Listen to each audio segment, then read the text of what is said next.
Now, I have some questions for the panelists, but I like the audience to think about questions or comments that you may have. And there are microphones standing in the corridors here. So get ready with your question. Walk to the microphone, raise your hands. It's a little bit dark in the room, but I will try to see where you are. So as you are thinking about your questions and comments, I will kickstart with one question for each one of you, and then hopefully there are a few in the audience that have direct questions to the panelists, and we can have a bit more of energy going between podium and audience. Dr. Soxilo, you mentioned in your opening remarks that national level data is not updated as regularly as you would prefer. So how will Cambodia manage the challenge of not having annual data to track and at the same time generate representative quality data to report on progress against the key SDG2 indicators? So please go ahead. Not so easy question. Our concern is to ensure that the data is collected by the concerned agency that inconsistent with and aligned with the indicator at the SDG 2, especially the Cambodian SDG. And this will help us to build up the reliable system of data collection to supplement the Cambodian demographic health survey, which is conducted every 5 years. And our goal is to build up the survey to the level where the data provide are significant for the subnational level. As an investment is made in the sector ministry, so we need to build the capacity of the people at the ministry to have a good capacity to collect and analyze all the data. And we may need to use some of proxy indicator or proxy figure from the commune database or from the district level to obtain the annual estimate data for the provincial level. And this will require a significant investment in both capacity building and data management. And such investment are important that we need to will provide for the sustainable system for data collection and management in the future. Yeah, thank you. So important to do the data collection to supplement the 5-year data collection, that you actually already have. So the supplementation by proxy indicators from provincial level, and that the government is making available additional investment to ministries to build that capacity. That's key to doing more cellular planning of nutrition interventions. Dr. André, we heard from you about big data, and how can big data help accelerate the end of hunger and malnutrition? There is something in human nature that probably dates back millions of years from our ancestors, where we have this tendency to collect things. Children, they collect marbles. When they grow older, they collect stamps. Or older, maybe they collect spoons, or they collect other things. Now we collect data. So there's a lot of that. And as we were really protective of our marbles or stamps, there's a tendency from many to be very protective of their data as well. So that's one of the obstacles that we need to overcome the fear factor, to help them open up their data. But opening it up is not enough. You need a couple of things. One, because of the massive amount of data that is out there. Just think of geodata, for example, which is one of many sources of data. In the old days, it would require immense computing power just to do anything with it. So it was just really the privilege of very few big companies. Now, my phone here, which is not fancy, it's not even the latest model, is about 500,000 times stronger, has more 500 times more computing power than the computer that sent men to the moon and back. This. So technology helps quite a bit in moving all this collection of data that we have and processing it, massaging it, and turning it into a format that makes it usable and useful to people if we overcome that fear factor. So big data really has two main advantages that we didn't have some years back. One, it can help process a large amount of data and therefore make correlations and analysis that would have taken months or maybe years before. Now it does that sometimes in seconds. Second thing that big data is that now, thanks to a wide range of applications that are being developed every day by young, smart people, the new generation that's coming up, big data can be now in the hands of the farmers. It can be in the hands of regular people. Just give one example around, as there are thousands of them. I'm just thinking just now spontaneously about one of our many partners that we have, which has developed a series of applications designed to help farmers, combining big data and artificial intelligence, none of which these farmers know about. If you were to ask them, what is artificial intelligence? They would say, I don't know, or big data. Somebody said, well, if you want to know if it's big data, well, you check, does it fit? If it fits in a spreadsheet, it's not big data. So that's maybe one way. But most of the regular people, they don't really know what it is. But the idea is that the reason why we collect all of this data, in the end of the day, is to help the world be better fed, have better nutrition. So therefore, through farmers. The application I want to quote is one of our partners. They have many, but a couple of them have to do with infestations. These are free applications you can download. It's developed by a private company, in the case I have in mind. So if I'm a farmer and I see there's suddenly a new kind of bug that's eating all the maize that I'm trying to plant, and I've never seen that one before, and my neighbors have never seen it before either, so nobody knows what it is and how to get rid of it or what to do. What I can do with this app, I just take it and I just click on it, and it takes a picture of that bug. It sends it to the headquarters of that company that I have in mind, and then through artificial intelligence, it compares that picture with millions of other records that exist, and within a matter of seconds, it comes back to me and tells me, this bug is this, it does that, and the way to get rid of it is by doing this. That's a way to bring artificial intelligence, big data in general, in the hands of those that can best use it for the sake of SDG2 and the well-being of all of us.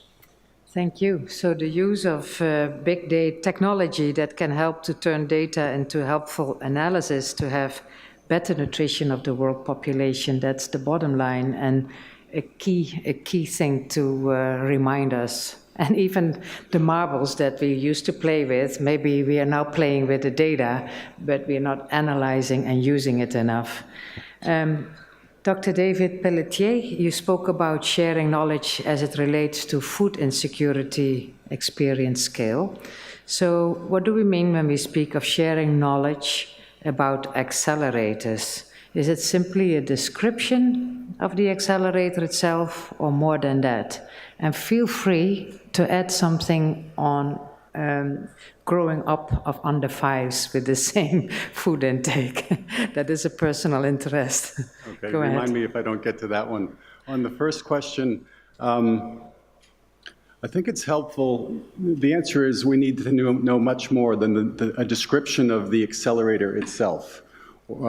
It's useful to think of accelerators, the term we're using in this conference, similar to innovations and interventions, thinking about technical nutrition interventions.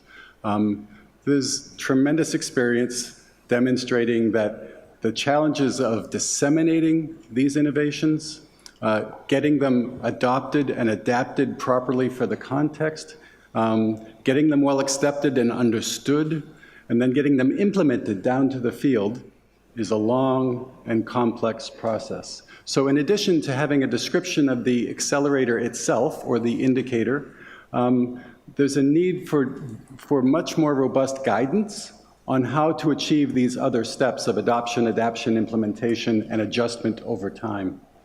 And this is to illustrate with, for instance, some of the challenges that countries face in implementing multi-sectoral nutrition. We have a description and validation of proven interventions from the Lancet Nutrition series, nutrition-specific interventions, and that's great. That's a great first step. But countries are facing enormous challenges in moving those into the field, implementing them with the coverage and the quality that's desired for the desired impact. So the same thing applies to any of the other accelerators that have been discussed in this conference, including the food and security experience scale, and some of the amazing potential applications of big data that Andre has described.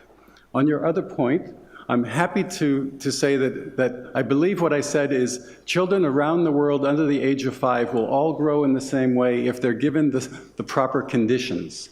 And rather than, I didn't say the food. I don't think I said the food. If I did, I apologize. And what by the conditions, I mean the proper food, the proper breastfeeding and complementary feeding, and then health care and water and sanitation and hygiene. When all of these necessary conditions for good nutrition are present, children under 5 around the world, it's been shown by WHO very nicely, will grow the same way. Thank you very much. Thank you. So the accelerators, and then particularly the innovations that come out of that, they need much more robust guidance to make sure that this is not only disseminated, but also then implemented in the field. And thank you for coming back to the under 5s. Then I turn to Dr. Nabokolo-Kovic. How should we be sharing knowledge about existing or potential accelerators to ensure that their impact is magnified? That's building a little bit on what Dr. David just mentioned already. I think there's a number of platforms at the moment that are trying to encourage sharing of information across countries. First, conferences such as this one are useful, but also there is need to have sharing amongst those people that are actually working on the ground across countries. So we tend to focus a lot on technical people sharing across countries what is possible, and I think we are not giving adequate attention to sharing of information among frontline workers who are actually the ones that are likely to bring us the kinds of positive impacts we want. But there are a number of platforms, and just not to be controversial, I'm thinking of what Andre said about the fact that human beings are collectors. I think we also stand the danger of collecting platforms. We have a number of platforms already that are available, at least on the African continent. We have the NAPAD Food Security and Knowledge Management Platform, which is targeting sharing of food security and nutrition information.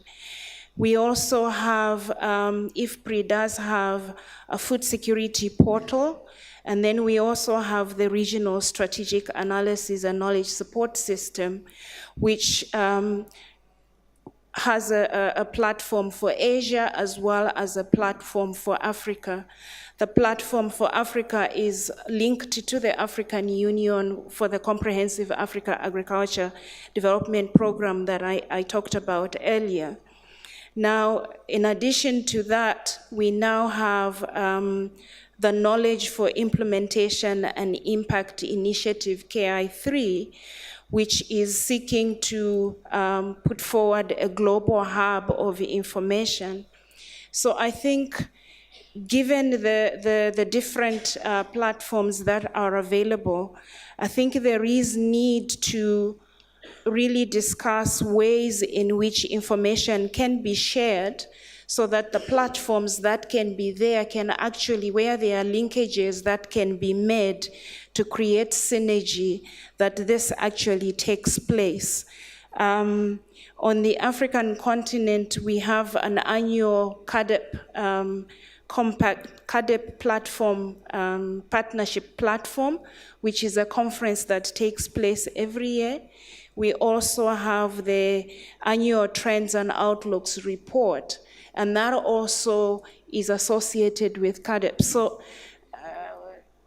I don't mean to be controversial and not to say that these platforms are not useful, but I think there is need to try and pull things together and try and figure out how we can make the best use of these platforms so that we can add synergy to the developments that we seek to promote.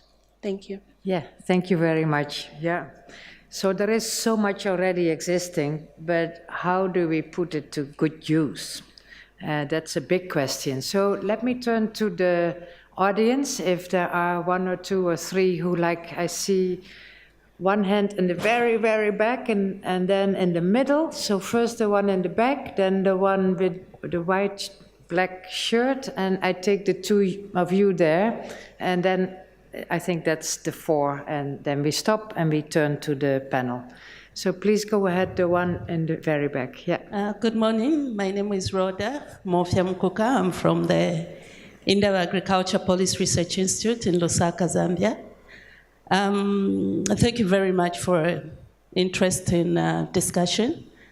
I'm glad that Dr. David brought up the issue of challenges of the fears, implementing the fears, where the respondents tend to underreport or give false information regarding what they eat, especially that the indicator is based on self-assessment. I think we've experienced that as a major problem.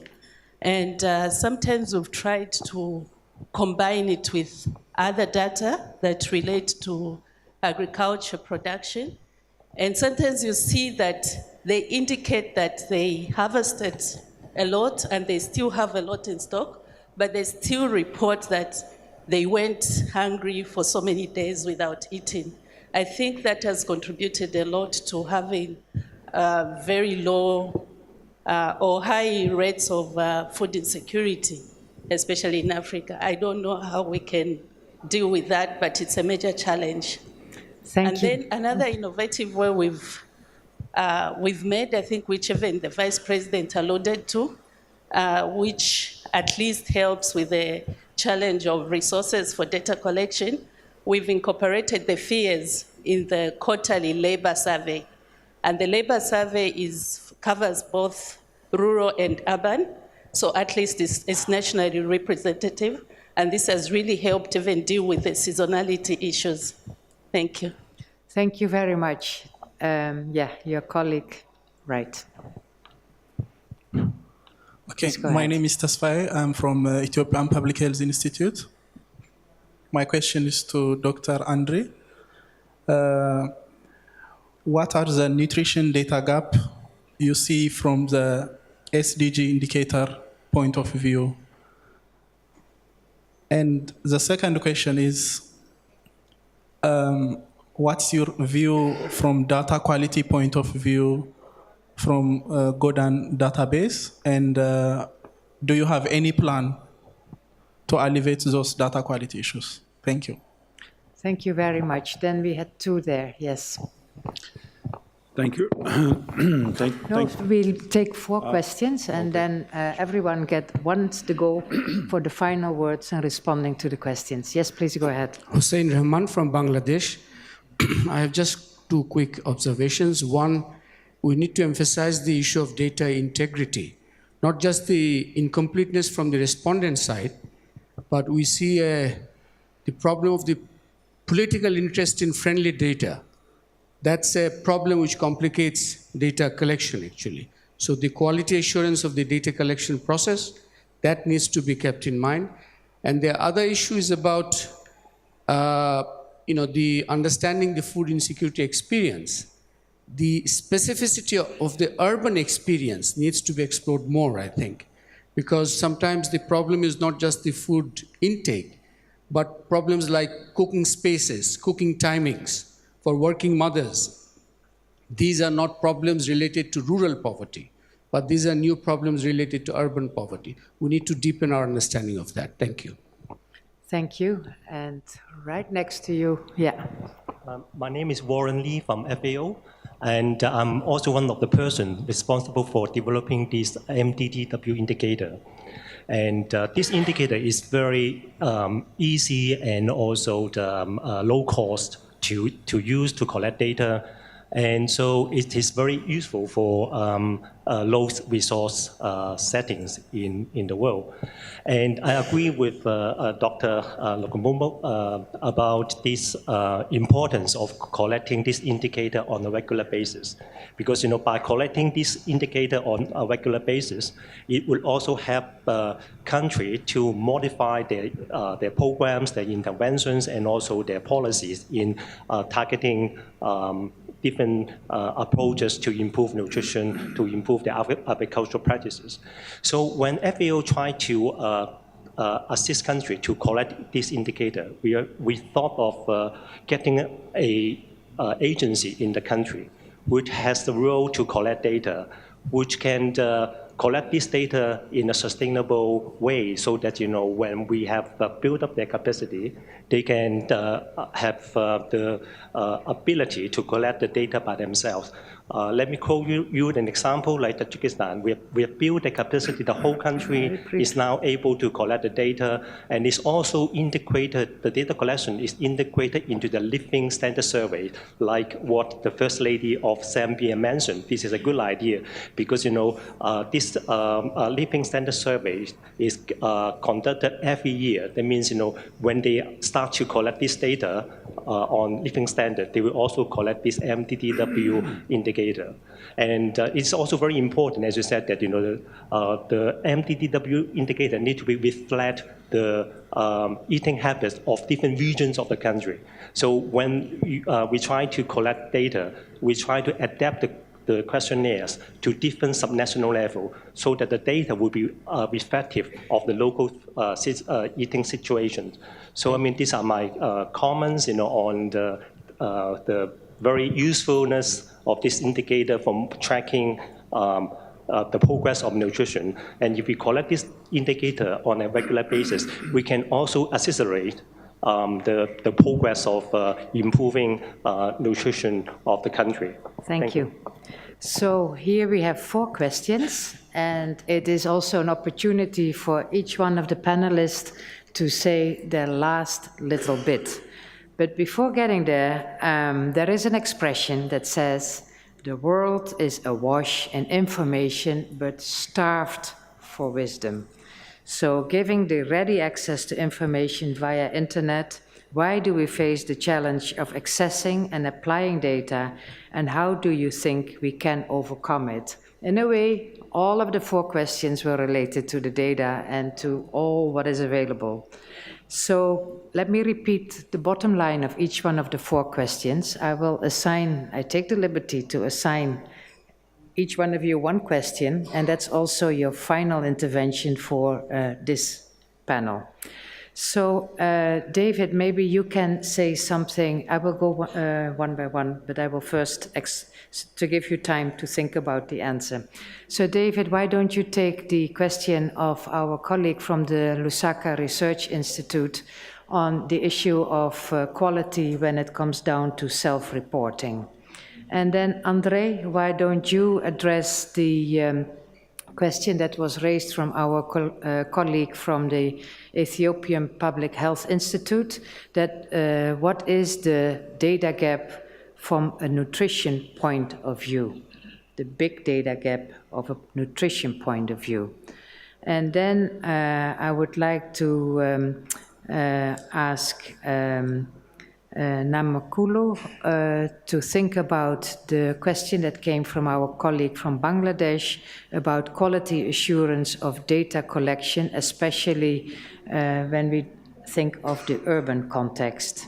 And last but not least, Dr. Soxilo, the last question of FAO was about finding sustainable way to collect data. And as you have already your political commitment in Cambodia, so what is that sustainable way to collect data? If you don't mind, I start with you, and then we follow each one. So to answer the question from FAO, the sustainable way to collecting the data, I think we should use the existing mechanism that we have in the country, especially from the commune database or from the district data, that we can help the people to analyze or to collect more reliable and timely data for the subnational level. In addition to that, in the national level, we have the Ministry of Planning that is in charge of the data and strategy development. So in the ministry, they have their institution that responsible for the statistic analysis, so we can use all the mechanisms that are available in the country with the support from the development partner and civil society, so we can ensure that all the data we collect is on time and reliable in the sustainable way. Thank you. Thank you. So, your neighbor. Thank you very much for your question. More questions, I think they're extremely relevant. The first point was on data gaps. Of course, there's still a need to do much research in terms, especially of nutrition, but also in terms of agriculture. So there are many things we don't know yet that we need to find out. That's one type of gap. But the two main kind of gaps that we see now are slightly different. One is caused by the fact that there's a lot of nutrition-related or agriculture-related data out there, but it's very fragmented. So part of it is here, part of it is there. So it's difficult to get a holistic picture of it, which relates to the second problem, which is data quality. Precisely because data is very fragmented, sometimes you end up with things that are very inconsistent. So one of the things we promote is first opening data, because statistics have proven that the more open data is, the higher the quality. Take Wikipedia, for example. When Wikipedia started, it was full of mistakes. But in no time, people said, hey, there's a mistake here or there's a mistake there, and the quality improved. And now Wikipedia is not perfect, but it's way better than it was initially. That's also true with data. But another way to look at it, thanks to technology, is to overlay different types of data, take data from different sources and compare one with the other. I'm just thinking of a couple of countries where we gave them examples of that. One of them was trying to say, based on different statistics, that they were exporting a type of crop about 3 times what the national production was. Another country, according to them, had a sugar consumption that would have turned everybody diabetics in about 2 weeks. So taking data from different sources and comparing them allows the correction of errors and the gradual elimination of gaps in addition to improving the quality. Now, my closing message. I'll do my pitch there. I'm very proud to say that the scoop I'm sharing with you, we at Godan, we have just one 2 days ago, it's being announced now, that one of our short documentaries that is available on YouTube as well as on our website, godan.info, called Open Seas, just won the best sustainable development documentary of the year. So we're very happy about that, and I encourage you to go there. It's very nice, really, because it relates also to SDG2 very much, because indeed, we're all of us, we're trying to get the world to end hunger and malnutrition, but in reality, we want to go beyond that. We want everybody to overcome hunger and malnutrition, and once they've done that, we want to help them improve their quality of life. That's especially true from the small farmers or small fishermen and others that do subsistence farming. Once they reach the next level and they can have a better quality for them, their families, send their kids to school, then we can say we really achieved something. So check out the website and check out the video. I'm sure you'll like it. Thank you, Andre. We will check out that website and we will watch it. Thank you. David? Okay, thank you. So I hear our colleague from Zambia basically affirming that we do need to pay attention to possible issues related to response bias. And I would say some of these things are researchable.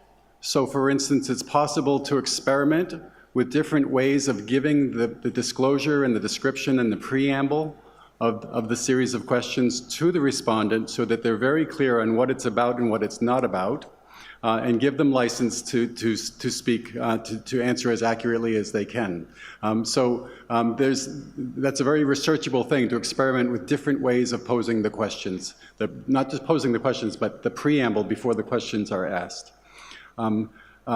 Secondly, it may be possible to triangulate the results with other data that's collected as part of the larger survey. And third, it's a matter of having good quality control over the survey process itself, and this may be an area in which innovative use of technologies may help. So recording a sample of the interviews, for instance, so that supervisors, survey supervisors can actually hear the way in which the survey is being implemented is another example. But the particular problem that you pointed out of people having maize in storage while they're saying that they're experiencing food insecurity is not necessarily a problem. The recall period is 12 months. So they may well have experienced some of these indicators of food insecurity earlier in the year, even though at the moment they have maize in the Ukokwe. So, thank you. Thank you. Last but not least. Okay. Thank you. I think the issue of data quality assurance calls for adequate capacity development. From my own personal experience, I think there's often very inadequate attention given to the data, the enumerators that collect data for surveys. Usually it's one of the areas where we start cutting down on budget because we don't have enough time. So instead of having 2 weeks, it's down to 1 week of training. Eventually it's 2 days. So I think that's an area that needs much attention because, I mean, no amount of data cleaning will actually help unless the data collection process itself was done properly. And then this, I think, if I could just quickly say something about this issue of data being awash online and us still struggling. The data being available online does not necessarily mean it is accessible to those who actually need it. So sometimes, especially what I see on the African continent is that at national level, we are increasingly able to access data online. But as soon as you move away into subnational rural areas in particular, the data is not accessible to those that are working at that level. But beyond that, the manner in which the data is curated also might actually not be accessible to those that need to use it. So some of the activities of KI3 where they are trying to work with issues around brokering of research evidence actually might be useful in that area. And I think these are some of the issues we need to pay attention to make sure that people can actually use the data we generate. Thank you. So as a closing, I think to apply the gained knowledge through data collection, including big data, at the end of the day, it's about making informed decisions to ensure we leave no one behind, whether it's in the most remote areas nor the poorest urban communities, so everyone receives sufficient quality, nutritious food and nutrition. And that's exactly what is waiting for us, I hope. But before we get to the nutritious food for lunch, I would like to give a big thanks to Estefania, Carlo, Andre, David, Sok, and Nabukolo. A big thanks for your perfect contributions.